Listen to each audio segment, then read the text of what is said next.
अस्सलाम वालेकुम. तर कैशी हाव तुम्ही सगळी. आज मी बनवत आहे सुकटाचा हलदोनी.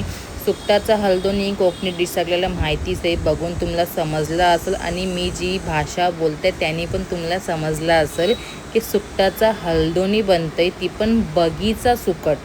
तर बगीचं सुकट बनवण्यासाठी कैसा बनवायचं आहे, काय काय लागेल ती मी तुम्हाला सांगेन. तुम्हाला तर माहितीच असेल, पण जी नवीन नवीन ज्यांना सुरुवात जेवण आता बनवायला सुरू केलं त्यांच्यासाठी व्हिडिओ आहे.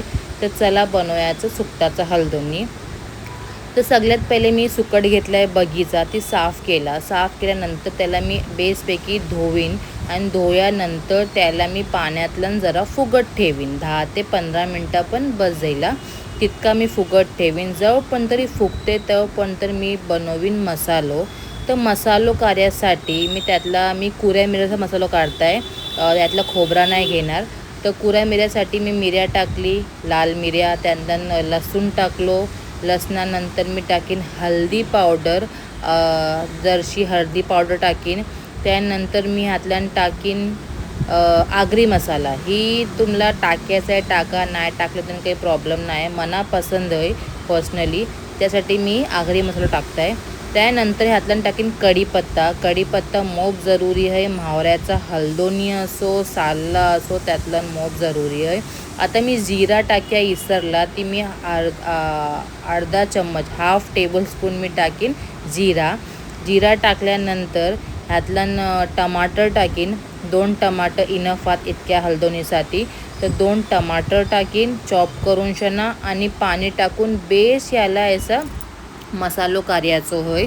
त्याच्या आतलन काही मतलब लसण या टमाटरचा अक्का नाही रिया पाहिजे. तर मी ऐसा बघा ऐसा मसालो कारलो. आता मसालो काढून ह्याला बगार मारीन. तर बगार कैसा मारीन ती बघा. तर मी एक बासन चरवला आहे गॅसवर, त्यातलं तेल टाकीन. 2 चम्मच तेल बस जाईला. त्याच्या आतलं टाकीन मी कढीपत्ता मी मसाल्यात पण वाट्या घेतला आणि तेलात पण टाकीन. आणि कढीपत्ता टाकून ह्याला बेस सणसणीत गरम तेल झाला की मग मसालो टाक्याचो. ऐसा एकदम सणसणीत आवाज पण या पाहिजे आणि अख्ख्या घरातलं घमघमाट वास पण या पाहिजे की आज तर सुकटाचा हलदोनी शिस्त यूज घरात सगळ्याला माहिती पण पडल्या पाहिजे. तर चला, ती मी यातला मसाला टाकलो, ढाकण ठेवून जरा शिजवून 2-4 मिनटं, ताकी त्याला मतलब एक तेल सुट्या पाहिजे. आणि जरा शिजला की त्यातल्यानं मी जी पाणी आहे ती टाकीन. जे मसाल्याचा गलास आहे ना त्याच्या आतलानच पाणी टाकून ह्यातल्यानं पाणी टाकीन. पाणी थोडं जास्त टाक्या ताकी मसालो बेस शिजया पाहिजे. एकदम मसालो शिजलो की त्याच्या आतल्यानं मग सुकट आपण टाक्याचा. आता मसालो शिजायसाठी मी मसाल्याला बॉईल घेईन बेस असं बॉईल. आणि ह्याच्या आतलं मीठ टाकल्यानंतर मी आंबो टाकीन. तुम्हाला हवं तर आंबूसती टाका, कोकम टाका. मी आंबो टाकते, माशी कच्चो आंबो होतो तो मी आंबो टाकलो.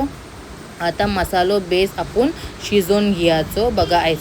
एकदा ऐसा मसालो बेस शिजलो की एकदा चिमची हलवायचो. तेल पण बेस वरती सुटला आहे. आता 5 ते 8 मिनटं बेस मसालो शिजलो की ह्यातलं आपण सुकटा जी फुगत ठेवले होते ना ती टाकायचं ह्याच्यातलं. आणि सुकटा टाकून ह्याला वापस 5 ते 8 मिनटं कमी गॅसवर शिजून द्यायचा, का की सुकट लगेच शिजतं. एकदा मसालो शिजलो की टेन्शन नाही आहे, सुकट काय लगेच शिजतं म्हावरा येते. ढाकण ठेवून त्याला मी 8 मिनटांनंतर वापस ढाकण खोलला, जरशीवरनं कोथिंबीर टाकली आणि आपला सुकटाचा हलदोनी बनून तयार आहे. मस्त झणझणीत चावल्याच्या रोटीशी खावा, सोबत खावा, नुसत्या धानासोबत खावा, मोप मजा येईल.